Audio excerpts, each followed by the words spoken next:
the big issue is, again, the United States economy is doing better than most of the world. Germany's in a recession. It's the third largest economy in the world. The second China's largest economy, China's gone to crap with their 3 years of zero COVID policy. With every boom, there's a bust. The Financial Survival Network. Now more than ever. The Financial... And welcome. You are listening to and watching the Financial Survival Network. I'm your host, Kerry Lutz. Gerald Celente, Trends Research, Trends Journal, is with us now. Gerald, it's great to have you back on. So we're talking pre-call. Your election forecast, thankfully, although I don't know if it really matters in the long run, was incorrect. And it's now we're going into the Grover Cleveland / Donald Trump second term here, non-consecutive. Yep. Yeah, we got it wrong because we go by the data, and the reason the Republicans didn't do well in the midterm elections, the facts are there, was because of the Roe versus Wade issue. They were anti-abortion, and Kamala Harris was pro-abortion. We thought that would be a big issue. It didn't come in at all. It was way down. Geopolitics meant nothing, according to the polls. It's the working class having difficulty, and that's what brought Trump in. And again, you go back to 2022, the midterm elections. We had an inflation rate at 9%. And Biden's ratings were in the toilet. And the Republicans still didn't do well. So we went on that. And we were wrong. Yeah. So anyway, going back to what we see now is that 2024 is going to be a Trump card. The data coming out now is that he has a very positive rating among the general public to do positive changes. And we have to see if that's going to happen, whether or not it's just BS or whether or not he's going to take actions. And of course, the tariffs is one of them. There's an article that just came out in the Financial Times. This is the headline. Wall Street bets Trump's tax cuts and tariffs will spoil aim for weaker dollar. And Trump has been saying that he wants a weaker dollar so that American manufacturers could sell their products overseas. So they're saying that's not going to happen because of the tax cuts and the tariffs. So again, we don't know, because when you look at what he did with tariffs when he was president, yeah, he put some on, but others that he said he was going to do, he didn't do. So we don't know what's going to happen. But the bottom line is this. If the dollar stays strong, and the dollar's up, it's gone up pretty well this year since he's been in. And you're looking at the dollar, it's expected to be at parity against the euro.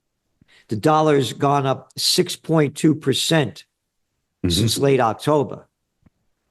So now you're looking at gold prices. When Trump won, gold went down from what? $2,800. Yeah. And now we're at about 2,630 something bucks. 634.40 if to be exact, according to kitco.com. So the stronger the dollar gets, the weaker gold prices go. I mean, that's the deal. And if then we go back to, this is what Financial Times is saying. It's that old saying, quote, "It's the economy, stupid." And we believe Trump is going to do everything he can to boost up the equity markets and the economy. And in order to do so, you have to have lower interest rates.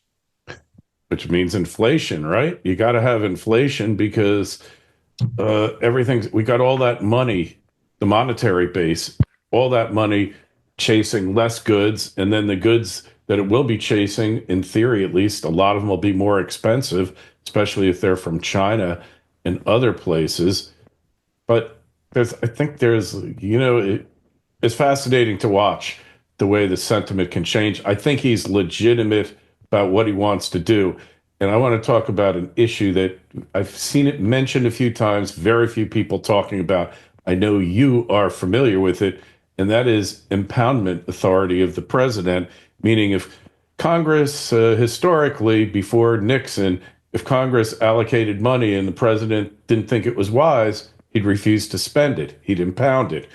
Congress passed the Impoundment Authority Act, which said you could do it, but we have to approve of your impoundment. Nixon went to court. It was during Watergate. He lost in the Supreme Court, but it really wasn't a definitive decision like Roe versus Wade, like we thought Roe versus Wade was, or any number of decisions that we thought. This is going to come back into play. I've seen it. I've known it. I felt it for. I was surprised he didn't do it last time, but he really didn't know what he was doing then. But now, what's Congress going to do? Especially it's Republicans, where they say, well, we're going to give $50 million to go investigate the mating habits of tsetse flies in Tahiti. And of course, we'll be taking a lot of trips out there to monitor the research personally. Are they going to rebel, or are they totally cowed? It looks to me like even the renegades, the mavericks in his own party, are going to toe the line here, Gerald. Oh yeah, he has the power this time, we believe. And you look at people that he's brought in with him, like Musk. By the way, you have to make this very clear. If you're not a billionaire and you're not rich, you have no say about anything. Yeah, for sure. We're just plantation workers of Slavelandia. Our voices don't count. You got to have dough. Yeah. It's and again, this is going on all over the world. You're seeing the outrage that's going on in France with the people against what's going on in that government. They just getting rid of the guy that's the clown boy playing the Chancellor of Germany, Olaf Scholz. Yeah. Gone. By the way, Moody's just downgraded France's economy. Mm-hmm. Germany is basically in a recession, and they say that in 2025, their GDP, this is the clown stuff that they put out, will grow by 0.1%. That's a recession. Yeah. So it's the whole world that's against what's going on, and the populist movements are gaining power. So going back, I believe Trump is going to have all the power that he wants and to do what he wants. And on the tariff issue, I have to tell you, I support it. And yes, prices might go up. Again, you could Google this up, and history. I agree with you. I totally am in favor of them. History of tariffs in the United States. And they talk about President William McKinley. And this is like in the late 1800s, 1890s. He said, on the free trade, the trader is the master and the producer, the slave. Protection is but the law of nature, the law of self-preservation, of self-development, of securing the highest and best density of the race of man. Excuse me. It is said that protection is immoral. Why? If protection builds up and elevates 63 million, that was the population of people, the influence of those 63 million of people elevates the rest of the world.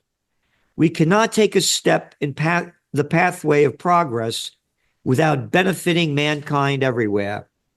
Free trade destroys the dignity and independence of American labor. It will take away from the people of this country who work for a living, and the majority of them, by the sweat of their faces, it will take from them heart and home and hope. It will be self-destruction. So, and yeah, look, you already said China is building these huge EV factories in Mexico, and they're going to build the cars there and then import them in here duty-free. Well, I think that he threw a monkey wrench in that plan. What about immigration? Immigration became an overarching issue, which basically the left just completely ignored and denied its validity. What do you see as far, again, we're getting back into 2025, but this is definitely a trend in 24 of anti-unfettered immigration. I mean, look, your people came from Europe, mine did, but they had to go through a process. They had to be vetted. And then to just have open borders, 12 million people coming in, many criminals. I mean, Clinton set the stage when he allowed I think it was him, the Mariel boat lift, where Cuba sent all of their crazies and all of their inmates to the United States with no repercussions whatsoever. Venezuela's doing it. It's really an act of war against the country, isn't it? The reason why they want immigration is cheap labor. Mm-hmm. And that's why they're letting go to any Marshalls, any Target, any Kohl's, any Home Depot. As you walk in, there's signs on the door. Help wanted, full-time, part-time. They pay nothing. Right. They pay nothing. It's better than the plantation system because back in the day, you had to house them and feed them. Now you give them enough money, get the hell out of here, come back tomorrow. They want to, I'm telling you, again, we're talking about, when I was a young guy, I remember my parents, may they rest in peace, talking about their cousin Constantino that they wanted to bring in from Naples. And they couldn't bring him in. It was very difficult. They changed it. And the guy I grew up, I'm the same age as Trump. During the Vietnam War, LB Jerkoff over there in Texas. And they rotten.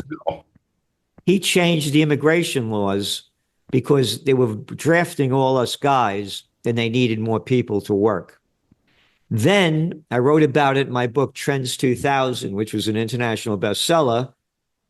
The H-1B visas, when the internet revolution began in the 90s, all of a sudden, the Silicon Valley thing is booming and they're paying people a lot of money. We don't want to pay them all this money. We have an H-1B visa. We want to bring in cheap labor from India and China. Mm-hmm. That's what kept changing it. And now it was, you start reading. People are complaining because they're afraid they're going to be losing labor. I think doing construction work across the street over here, I didn't hear one guy speaking English. Remember that construction projects, especially here in Florida, used to be all African Americans there. Now you don't see any of them on these projects at all. Hispanics, and I assume half the labor out there is probably illegal on these jobs. That's why they wanted cheap labor. Mm-hmm. And going back, by the way, to the tariffs, McKinley also said that what do you want, cheap products or high wages? I have a little plate. I had somebody eating some toast in it. And it was from my aunt, Zizi. Zizi's the Neapolitan dialect for auntie. And she passed away. Gave us stuff. And it says, Syracuse, China. Made in Syracuse, New York. And it says Syracuse, China, USA. Beautiful little plate. We're up here in Kingston, they had Gantt shirt factories. They had factories all over the place. Oh, right. There wasn't a thing called Rust Belts before. There used to be manufacturing. Again, it began to change, and Bill Clinton destroyed it more than anybody with NAFTA and then bringing China into the World Trade Organization. I want to make this clear.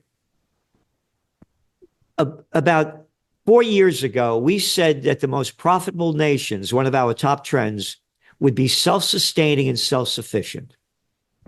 America has all the human and natural resources we need to be self-sustaining and self-sufficient, made in America. I want to get fine wine from France. I love that prosciutto from Italy. Mm-hmm. But I grew up during the Vietnam War, right? We got to stop those dirty commies in Vietnam, because if we don't stop them, those dominoes are going to keep falling and the commies are going to take over Asia. That was the lie that they sold. I remember. You remember? Okay. Our biggest importer of clothing and shoes, we get it from Vietnam. Vietnam, right. Oh, there's still commies over there running the show, right? Oh, that doesn't make any difference. Oh, you got the commies in China. Well, that doesn't make any difference. There are commies. Oh, yeah, but when you want to lie us into war, oh, then the commies are no good. But when we can make a lot of money there, hey, shut your mouth. Yeah. We're making money. I'm a billionaire. You're a nobody. You're a nobody. Yeah, so true. So true. Well, that's why you can't believe anything they say. But do you think we're going to have these mass deportations here? I think to some level. I do. And, it's going to happen. But, that's not the big issue. The big issue is, again, the United States economy is doing better than most of the world. Germany's in a recession. It's the third largest economy in the world. The second largest economy, China's gone to crap with their 3 years of zero COVID policy. With every boom, there's a bust. They had a boom when slime ball. Oh, by the way, this is how I felt about. So when I can't stand that little arrogant, little nothing of a boy, Billy Clinton. This was a T-shirt that I did when he ran for office back in 1992. All right? That little slime ball, when he brought China into the World Trade Organization, officially they came in 2 weeks after 9/11 when nobody's watching. You look at China's GDP from 1970 to 2000. It's like this. They come in, whoop, skyrockets. They overbuilt. With all booms, there's a bust. It's like Japan. All booms, they made a very bad situation terrible with 3 years of zero COVID policy. They destroyed the lives and livelihoods of hundreds of millions.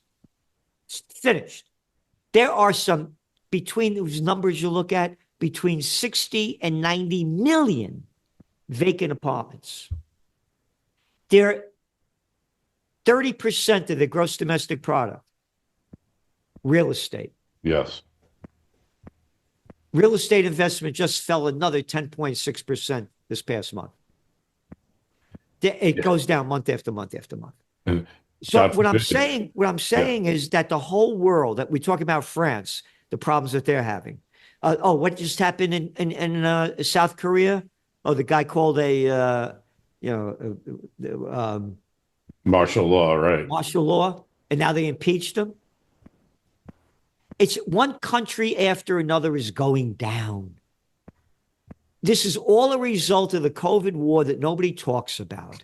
They artificially propped up the global economy with trillions of dollars of fake money backed by nothing and printed on nothing and zero and negative interest rates. Those days are over. Mm-hmm.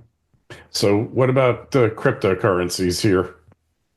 Very bullish. Again, the Bitcoin's gone up, and we've been bullish on, again, we don't give financial advice. Again, one of our top trends for 2024 was a golden year for gold. Gold prices, as we're speaking now, are up $600 an ounce. They would have kept going way higher if there wasn't Bitcoin and the other cryptos. Mm-hmm. So now going into the crypto game, look at the people Trump brought in. And go back, by the way, to 2021, which is an ancient history, where Trump made fun of Bitcoin, said it was destroying dollar. We don't want it. It's disgusting. But then he got all that dough from the crypto club and brought in crypto guys to run part of his government. So we believe it's going to be very positive for Bitcoin. A Bitcoin reserve, a national Bitcoin reserve. I mean, right now it's $104,000 or $5,000. I don't know. Yeah. Yesterday it was 107,000. How high can it go? Can it go up? Somebody's predicting 850,000. It could keep going. It's a guessing game. There's nothing to stop it. Nothing. It's a guessing game. And again, if there weren't cryptocurrencies, gold prices would probably be double what they are. Right. Here's what happened. Again, we just look at, you take a place like Argentina, and they have like an inflation rate, they had like a 300%. Turkey, one after another, way high inflation. The average person can't buy gold. They're gambling in the crypto markets. They buy a little bit of this, a little bit of that. That's what kept keeping the prices up. And again, you get the magazine. We wrote about when it was going down. We said if it doesn't hit this point, it's not going to go lower, and it didn't hit that point. When it hit another point, we said, yeah, it's going to go higher. Again, I want to make this clear. Sometimes people call me a futurist. I said, there's no such thing. Nobody can predict the future. There are too many wild cards, whether they're made by humans or nature. Look at the crypto wild card, the Bitcoin wild card, with Trump coming in. Nobody could have predicted this. If you went by what he said before, you would have never thought what he's saying now. And now the game has changed. All right. So what about AI? Now, I use it a lot in my business and enabled me. The thing that I used to hate most about doing podcasts, Gerald, was show notes. Now I got an AI note taker. I feed the notes into Chat GPT. It gets me about 95% of the way there. I fix it up. I fix up the headline. It's not great at headlines. It'll say, like, in this insightful interview, Kerry Lutz spoke with Gerald Celente about, it does these, it writes like a high schooler that's gotten buzzed for lunch, kind of writes that way, but you can deal with that. But now we're getting to the point where, I have to admit I have a Tesla, not because I'm trying to save the world. I think it's a great car, but that car is driving itself 95% of the time that I'm in it now, Gerald. I mean, when I first started with the FSD 2 years ago, I didn't trust it at all. I figure you let this thing drive, you're going to die. But now it's to the point where, honestly, at 85 miles an hour on I-95, it's better driver than I am. I have to admit it. I mean, where does it end? Where does AI end? I mean, this trend is unstoppable, and it's accelerating faster than any other technological trend I've ever seen. Go back to the internet revolution. You remember when your computer, if you wanted to watch like a little movie or whatever, the figures moved like this. It's just part of the internet revolution, and just like there was an industrial revolution, and it's just going to keep growing. It's the future. Love it, hate it. It's what it's going to be. Everybody's digitized.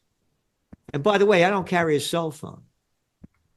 I only have an old flip phone when I travel. Like when I'm at gate number 8 when I tell the car to pick me up, And because I did research work for the cellular telecommunications industry going back to the 90s, when they had boxes in the backs of trunks of cars with the aerials. Sure. I remember. And I've been studying the radio frequency radiation from that time to now. And not my data, but go to the University of California, Berkeley, if you're on a cell phone, 17 minutes a day for 10 years, your chances of getting a brain tumor only increased by 60%. Is that all? That's all. And everybody's Why worry? It's a whole different world. People walk down the street like this, they don't say hello to you anymore. Yeah, I'm a bar guy. Yeah, I love going out, jazz cat, love going out. Now I go to any bar I go to, it's that cell phone right next to the person. On the cell phone, they're not talking to you. I'm on the cell phone. Cell phone. So yeah, going to AI, it's the whole world has changed, and it's just going to keep going like that.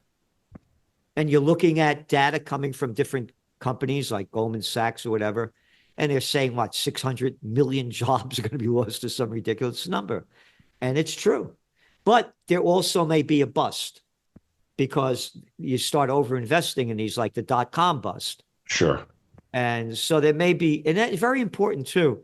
Just up until yesterday, the Dow had the longest down streak of day after day going negative since 1978.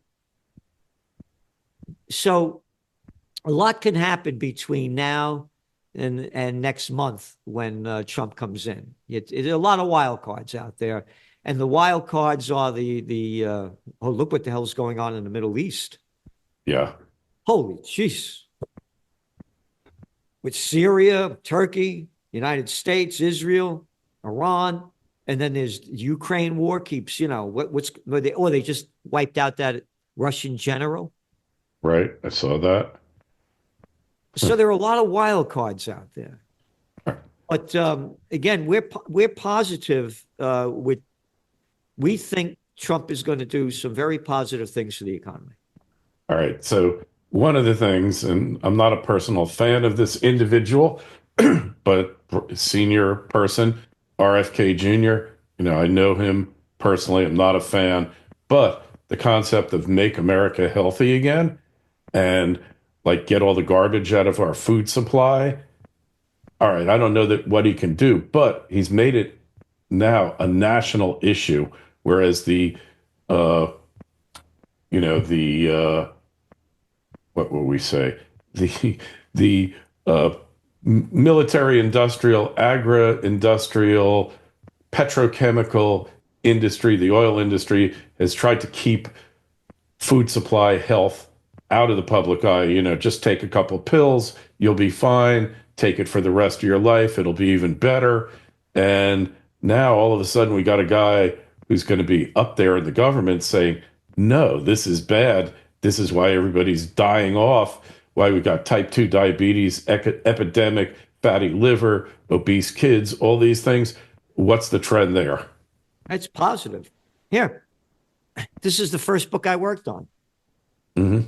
Natural healing, back in the 1980s.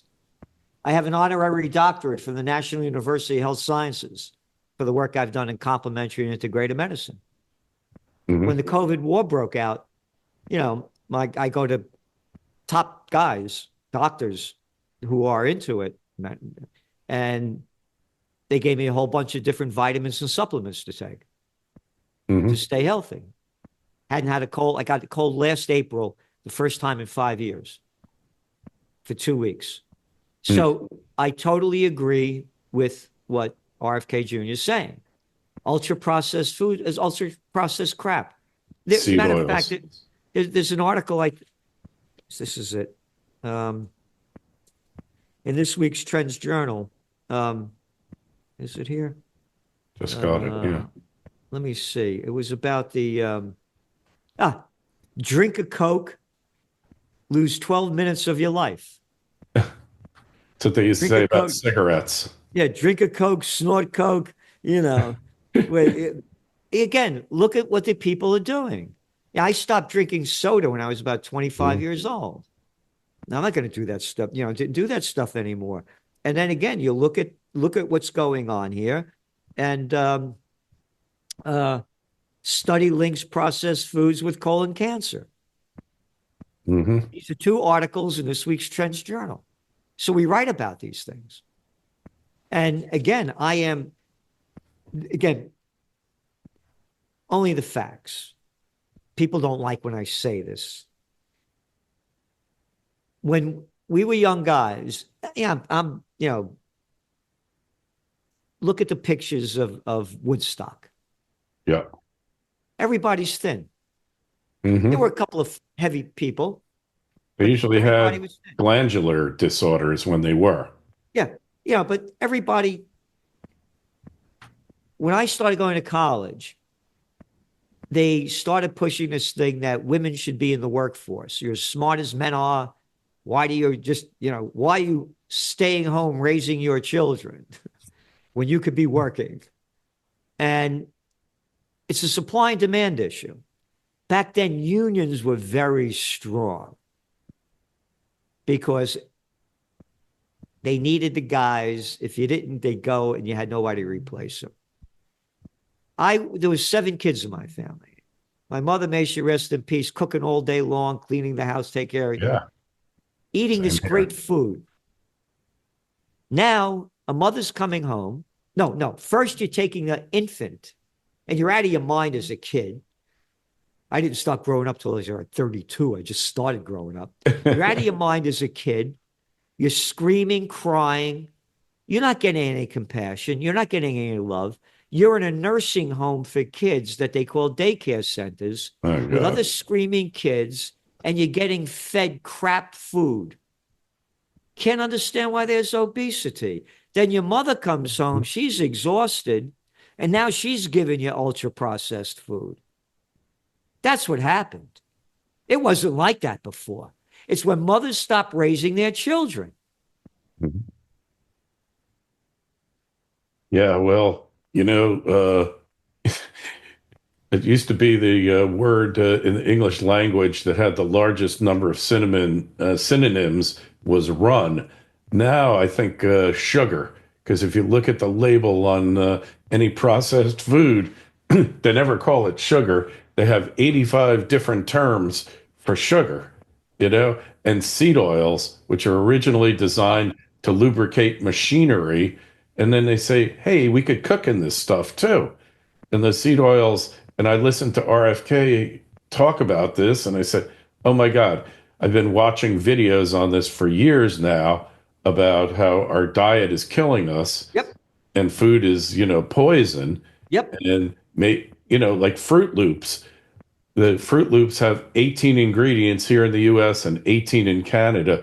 Difference is all the ingredients in Canada are natural. All of the coloring and everything else in the US is fake, and it's all chemicals. So we got to this situation.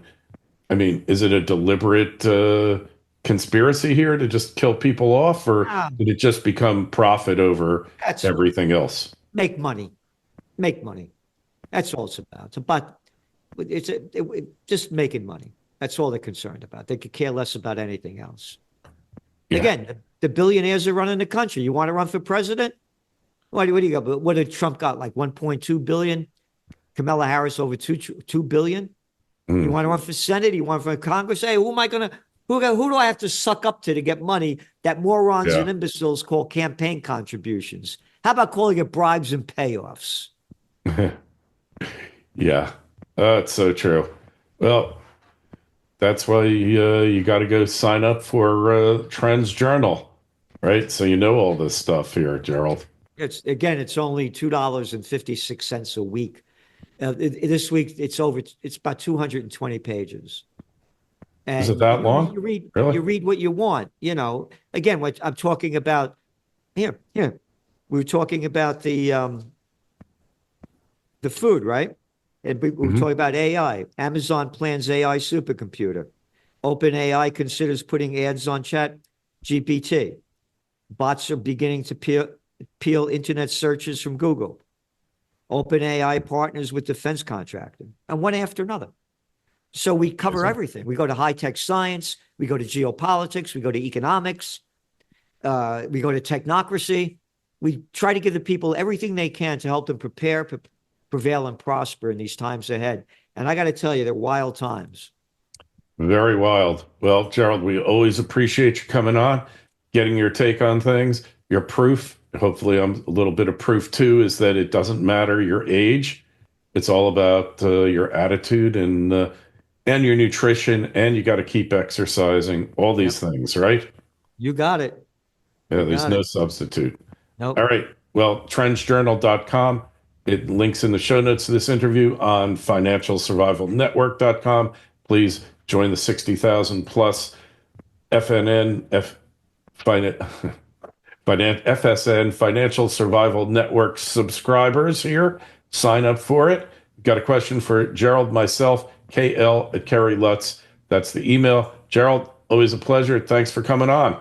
Always a pleasure being on with you. And thank you for all that you do. I really appreciate it. Likewise.